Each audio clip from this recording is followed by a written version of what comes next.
Hey everyone, it's Rachel Wolfson. I'm here at the Apex Dev Summit in Amsterdam. I'm doing a series of interviews for Web3 Deep Dive podcast, and today I'll be speaking with David Bchiri. He is the president of XRPL Commons. Hi, David. Hello, thanks for having me. Yeah, I hope I got your name correct. You nailed it perfectly. Okay, wonderful. What do you think about Apex this year? Well, I'm having an amazing time. The whole community showed up, and Amsterdam is an amazing city to have an event at. Last year in Vegas, that was nice, but I have to say the whole European community really made the move this year. Yeah, Amsterdam has been great, and I definitely think it's a wonderful place in comparison to Vegas.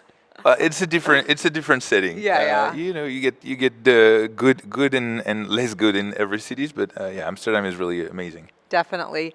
So let's talk a little bit about XRPL Commons. So was the initiative launched a year ago?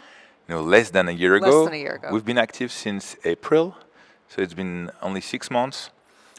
We started in Paris. We're incorporated in Paris. We're a nonprofit association that tries to create the conditions for developers and entrepreneurs to thrive in the ecosystem. Basically, trying to create opportunities for them and helping them onboard the ecosystem with technical and non-technical knowledge, and with a bunch of programs I can tell you about. Yeah, let's hear about the programs.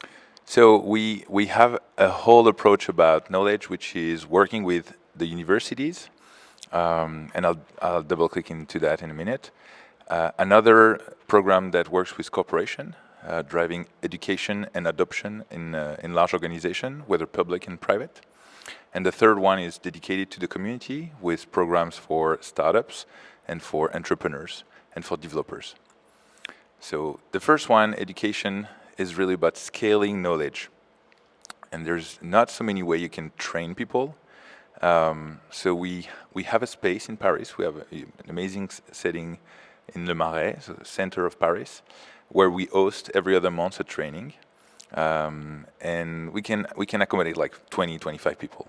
That's good, but that's only 20, 25 people we can do at a time. So we are partnering with universities right now in France, but we plan to scale that in Europe to teach blockchain on campus and help them launch new curriculums. See, there's a report that was put together by the European Commission. It's called the SHARES report that defines the skill gap that's going to be in Europe by 2025. Just in France, it's 10,000 people who will need to be trained on blockchain, technical and non-technical. So we're helping universities to deliver these classes because they have there's a demand from the students. There's really goodwill from the university, but they just don't have the teachers. If they don't have a research lab that has focused on blockchain for a few years, they don't have the resources. So we're trying to supplement that and to help them deliver the classes. And the plan, long-term, the vision is to teach the teachers so they can do it on their own. And for now, we're partnering with 4 universities in France, and we will actually deliver the classes ourselves. Wow. So that's part one. And then we don't want to be just focused on Paris and France and deliver only knowledge in French. We want to be global. Even though we're based in Paris, we want to be global.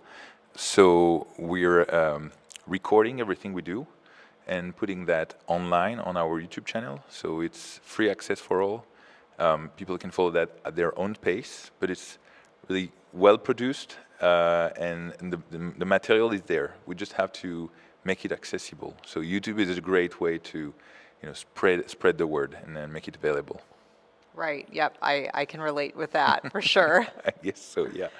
Are the courses taught in English? They are. Everything is in English, and we've been talking with people from the community who offered their support to localize some content. So we'll probably do more content in Spanish, in Portuguese, or in Japanese, because it seems like there's demand, and people are offering their help to get this content available for more languages. And I really believe, I'm an engineer myself, and I learned way better from another engineer or another builder, someone I can relate to. So we're trying to get the developers to create the content. We're just helping them making it well produced, but the knowledge is already there in the community. So we're tapping into the community and get the most experienced developers to deliver the classes themselves. At the same time, that creates an opportunity for them because they get paid to do it.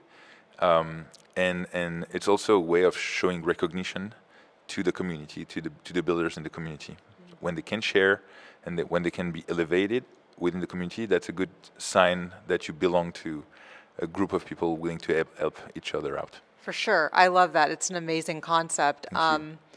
With the curriculum, is it blockchain or Web3 knowledge in general, or is it all about building on the XRP ledger, or is it a combination?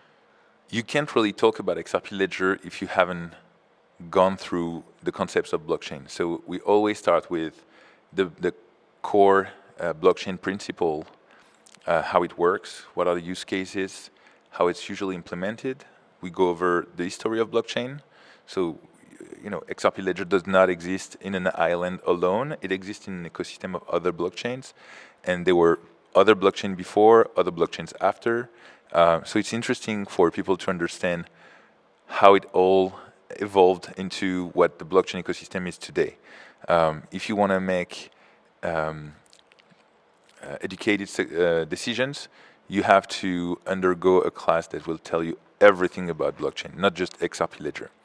But the beauty of XRP Ledger is that it has libraries for all languages: JavaScript, C, C++, Rust, PHP, Java.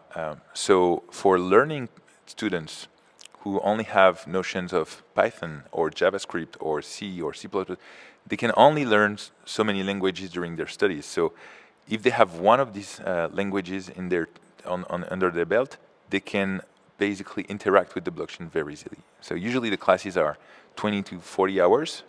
And so in the first half, we will touch on everything blockchain. And the second half will be more hands-on and working with the protocol.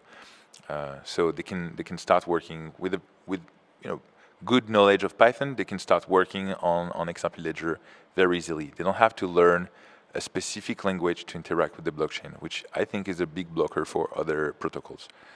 So that's the beauty of XRP Ledger.